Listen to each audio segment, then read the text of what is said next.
Friends, banana முட்டை omelette எப்படி செய்கிறதுன்னு பார்க்கலாம். பனானாவை இப்படி ரவுண்ட் ஷேப்பில் கட் பண்ணி எடுத்துக்காங்க.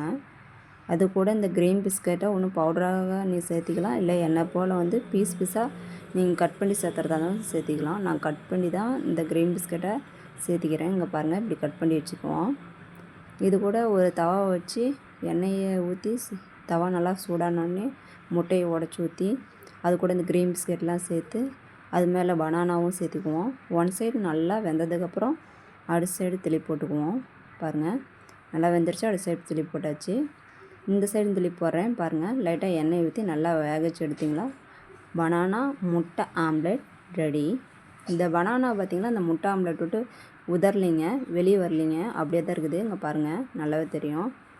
இது சாப்பிட்டு பார்த்தா ரொம்ப டேஸ்டியாக ரொம்ப நல்லாவும் இருக்குது. பார்க்கவும் ரொம்ப கலர்ஃபுல்லாக இருக்குது. உங்களுக்கும் பிடிச்சிருந்தா லைக் பண்ணுங்கள், ஷேர் பண்ணுங்கள், கமெண்ட் பண்ணுங்கள். பாய் பாய், see you.